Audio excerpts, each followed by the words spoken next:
The United States of America, a sprawling land of 50 distinct states. From towering mountains to endless plains, this country is a mosaic of extreme landscapes and breathtaking natural beauty.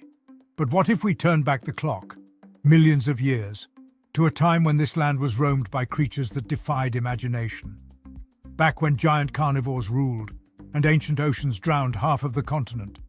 Imagine, if you were alive during the age of dinosaurs, which state would you want to avoid at all costs?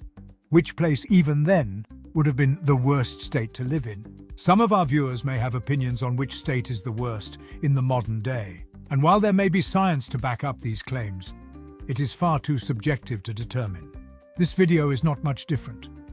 We will be using the prehistoric fauna to discuss a particularly dangerous location at one particular time. But there are many frightening options to choose from. Make sure to stick around to find out our vote for the most dangerous state as we look into the monstrous predators, gigantic herbivores, and petrifying marine reptiles of the area. For this video, we have settled upon the late Cretaceous period, a world very different from the North America we know today. The continent itself was laid out fairly similarly to modern day, except there was a vast, warm sea splitting the continent in two. This was the Western Interior Seaway, a shallow inland sea stretching from the Gulf of Mexico to the Arctic Ocean.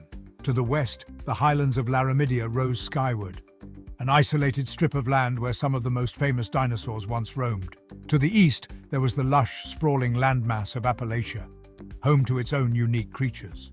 The environment was dynamic, shaped by shifting coastlines and powerful rivers. Warm, humid air supported thick forests of conifers, ferns, and flowering plants. Swamps and deltas sprawled along the coasts, providing fertile ground for a remarkable variety of life. The landscape itself wouldn't have been too dissimilar from some of the land there now, except grass had not yet evolved, so there were more trees, such as monkey puzzles, and a variety of flowering plants. We know much of this thanks to one particularly fruitful paleontological formation, Hell Creek. Aptly named for the title of our video, some of you may know where this formation is. For those who don't, it is our vote for the worst state to live in during the late Cretaceous, Montana. Montana, about 100 million years ago, was largely underwater in the Western Interior Seaway. The land exposed in Montana was on the eastern side of Laramidia, sporting the subtropical habitats mentioned earlier, similar to the southern states in the Mediterranean today. These areas gave rise to Hell Creek, one of the most famous and extensively studied fossil sites in the world. It preserves a snapshot of life just before the cataclysmic asteroid impact that would mark the end of the Mesozoic era, the age of dinosaurs. Hell Creek is renowned for its exceptionally well-preserved fossils and the diversity of species that once thrived there, making it a key location for understanding what life was like in Montana during the final days of the dinosaurs. So let's take a look at what makes this area so particularly dangerous. One of the most iconic predators from Hell Creek is, of course, Tyrannosaurus rex. The discovery of the T-Rex fossils in Hell Creek has played a major role in making this dinosaur a household name. With an incredible bite force of 12,000 pounds and banana-sized teeth serrated like steak knives, a T-Rex could tear through even the toughest hides and bones. This made it a true nightmare for any animal unfortunate enough to cross its path. As the largest carnivore in the region, it hunted and scavenged on almost anything worth eating. Such species, as a spoiler for later sections, include Triceratops, Edmontosaurus, and Ankylosaurus. While there is debate about if T-Rex was mainly a hunter or a scavenger, there is evidence to suggest both. Scrape marks on the frill of Triceratops have been observed where it is thought that a T-Rex may have tried to remove the head of a carcass in order to access the neck meat. Similar marks have been found on Triceratops pelvises, with Edmontosaurus bone fragments found in T-Rex coprolite, all of which could have come from scavenging or hunting. Other fossil specimens of both Triceratops and Edmontosaurus display healed wounds of T-Rex bites, suggesting a failed hunting attempt where the prey has recovered from the attack. To even attempt to take down animals the size of Edmontosaurus shows the T-Rex was clearly a formidable force in the Montana landscape. But T-Rex wasn't the only predator prowling these lands. There was also another fearsome hunter, a little smaller but equally formidable in its own right, Daspletosaurus. Often seen as a cousin of T-Rex, Daspletosaurus was around 30 feet long and weighed about 2.5 tons, so not small by any means. While it wasn't quite as massive, Daspletosaurus was incredibly agile for its size and just as deadly. Even its name means frightful lizard. Daspletosaurus specialized in taking down medium-sized prey and smaller herbivores, but it was also known to target juveniles of Triceratops and Edmontosaurus. Its teeth, slightly smaller but no less dangerous than those of the T-Rex, were oval in shape, designed for gripping and tearing flesh. Think of it as a stealthier, faster version of T-Rex, more than capable of holding its own in the Hell Creek ecosystem and contributing to the dangers of prehistoric Montana. What makes the Daspletosaurus even scarier is that fossil evidence from the Two Medicine Formation in Montana found groups of the Daspletosaurus at varying ages, suggesting they may have even pack-hunted, or at least spent time together in groups of 3 to 5. In the same site, hadrosaur fossils were found with tyrannosaur teeth marks, likely from a Daspletosaurus attack. Interestingly, fossil evidence suggests that the Daspletosaurus and T-Rex may have even overlapped for a short time. This raises the possibility of direct competition between these two titans of Hell Creek, with both species potentially targeting the same prey. This competition would have heightened the tension and danger in the ecosystem, not only for the herbivores, but for the predators themselves. Bite marks on the face of Daspletosaurus suggest either attacks from other tyrannosaurs like the T-Rex, or from intra-species battles, which were not uncommon amongst large predators. With fully grown Daspletosaurus also bearing bite marks, it would not be surprising if these were from the larger Tyrannosaurus rex of the time. In the middle of a 30-foot and a 40-foot tyrannosaur fight is certainly not a place you would want to be. If you think these monstrous predators were the only thing to be keeping your eye out for, you're mistaken. Let's discuss the raptors of the area. Among the most lethal of these hunters were the Dakotaraptor and Acaroraptor, two species of dromaeosaurs that were some of the most efficient predators in late Cretaceous Montana. Dakotaraptor, measuring up to 16 feet long and equipped with an array of deadly features, was not just large, it was built for speed and agility. With long, slender legs and a lightweight body, Dakotaraptor could navigate through the dense vegetation of the Hell Creek forests with remarkable quickness. Its most notable weapon was the sickle-shaped claw on each foot, capable of slashing through flesh with devastating precision. Paleontologists believe that the Dakotaraptor likely hunted in packs, using cooperative tactics to take down larger prey, which would have included dinosaurs like Edmontosaurus, and possibly even the juvenile forms of more massive herbivores like the Triceratops. On the other hand, we have Acaroraptor, a smaller but equally formidable relative of Dakotaraptor. Measuring around 10 feet in length, Acaroraptor boasted sharp, serrated teeth and a curved claw on its foot that allowed it to grip and hold on to prey. This dinosaur was probably more nimble than the Dakotaraptor, using its speed to its advantage as it scoured the forest floor for smaller animals, perhaps even targeting small mammals, lizards, or the eggs of larger dinosaurs. The agility of the Acaroraptor made it a versatile predator, able to dart quickly in and out of dense underbrush, evading larger threats while effectively pursuing its own targets. Both of these dromaeosaurs contributed significantly to the dangers of living in Hell Creek. While the Tyrannosaurus rex was the undeniable king of the land, these smaller predators created a multi-layered food web, where danger existed at every size. However, we should not overlook the herbivores either. If we were to take the title of this video literally and consider what it would have been like for humans to live in Montana during the late Cretaceous, then the herbivores we've mentioned would certainly be a threat. Consider modern-day Africa. In the top 5 deadliest mammals in Africa, 4 of them are herbivores: hippos, elephants, rhinos, Cape buffalo, and finally lions as the only carnivore, with hippos killing over 10 times the number of people than lions, 3,000 per year compared to 250. The late Cretaceous was likely very similar, with Triceratops, Edmontosaurus, and Ankylosaurus being present at the time. Being surrounded by herbivores would be a very dangerous place to be. Consider being in a field with a large bull. You'd probably feel quite unsafe, even knowing that the bull is a herbivore. This is due to the size, power, and territorial nature of such herbivores, despite not wanting to eat us.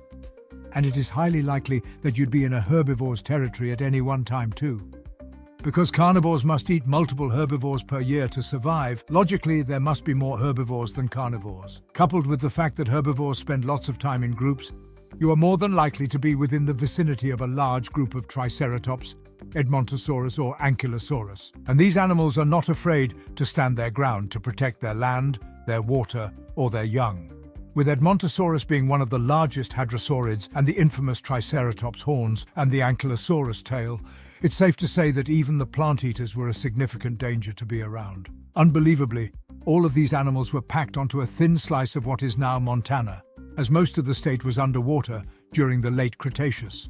This is where the real nightmares begin. Before we dive under the surface, please consider subscribing, liking this video, and commenting about any future videos you'd like us to cover. It's greatly appreciated, and we'd love to have you join our journey. Now for thalassophobia. As we explore the Hell Creek Formation in Montana, we encounter some of the most formidable marine reptiles of the late Cretaceous. Two giants stand out among them: the ferocious Mosasaurus and the long-necked, agile Elasmosaurus. Both creatures played crucial roles in the western interior seaway. Starting with the Mosasaurus, this massive marine predator was the undisputed ruler of the seaway. Growing up to an astonishing 50 feet in length, Mosasaurus possessed a streamlined body built for speed and agility in the water. The jaws of a Mosasaurus were studded with conical, serrated teeth that curved slightly inward, perfect for gripping slippery prey and tearing flesh. These teeth weren't just for catching.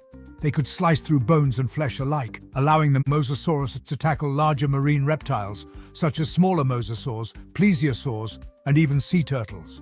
Fossil evidence, in fact, suggests that Mosasaurus was both a hunter and a scavenger, opportunistically feeding on any carcass it could find, making it a constant, dangerous presence in the seaway. Even other large marine reptiles wouldn't have been safe around a hungry Mosasaurus. Its sensory adaptations added to its hunting prowess. Mosasaurus had a powerful sense of smell and possibly enhanced vision, essential for tracking prey in murky waters or low-light conditions. As Mosasaurus is a squamate, it is believed that this creature may have had a Jacobson's organ, a sensory structure that allowed it to detect chemicals in the water, similar to the way some snakes can taste the air. This would have enabled a Mosasaurus to track wounded or vulnerable prey from a considerable distance. Imagine a young, injured plesiosaur swimming slowly through the water, unaware that it's releasing chemical cues that would draw the attention of the Mosasaurus from far away. In the seaway, injuries and weakness were tantamount to a death sentence. One of the most fearsome aspects of the Mosasaurus was its hunting technique. It's thought that Mosasaurus was an ambush predator, lurking in deeper waters and approaching its prey with silent precision before striking in a single, devastating attack. Fossil evidence indicates that it would often grip its prey in its powerful jaws, thrash it side to side to tear off chunks, or simply swallow it whole if it was small enough. This means that once Mosasaurus had its prey within reach, escape was almost impossible. Unlike modern-day reptiles, which often have side-to-side undulating swimming patterns, Mosasaurus had an almost shark-like propulsion, with its tail sweeping in wide, efficient arcs, allowing it to lunge at prey with incredible speed and precision. This hunting style made it an unstoppable force in the open water, where speed and surprise were everything. But it wasn't just the Mosasaurus that made these waters perilous. Enter Elasmosaurus, a fascinating marine reptile distinguished by its extraordinarily long neck, which could measure up to 23 feet long. At around 34 feet total length, Elasmosaurus was built to be both an agile swimmer and an efficient predator, and its unique body structure gave it a hunting style that set it apart from any other marine predator of its time. Elasmosaurus belonged to the group of marine reptiles known as plesiosaurs, characterized by their long, flexible necks and streamlined, paddle-like limbs that made them adept swimmers. Unlike the ferocious Mosasaurus, which used brute strength to overpower prey, Elasmosaurus took a subtler, more calculated approach. Its neck allowed it to strike with an element of surprise. Its streamlined body was equipped with 4 large, paddle-like flippers that enabled it to move with surprising speed and agility for an animal of its size. With these powerful limbs, Elasmosaurus could easily maneuver through reefs and rocky underwater formations, giving it access to prey hiding among coral and other seabed features. It was a highly efficient hunter, perfectly adapted to stalking prey in environments that provided both food and cover. The long neck of Elasmosaurus was also a defensive adaptation. It allowed it to keep the more vulnerable parts of its body, like the torso and flippers, farther from potential attackers. If a larger predator like Mosasaurus approached, Elasmosaurus could strike from a safe distance, nipping at a rival or snapping defensively without exposing its main body to direct harm. And yet, the very size and length that made its neck advantageous for hunting and defense may have also made it a target. In an ecosystem where predators reigned supreme, even a seasoned hunter like Elasmosaurus had to stay vigilant. And when we're suggesting that some monstrous predator has to keep a lookout, you know that this place is dangerous. with ferocious tyrannosaurs, pack-hunting raptors, gargantuan herbivores, and elite marine predators, nowhere in prehistoric Montana was a safe place. That's why we've named it the worst US state to live in during the late Cretaceous.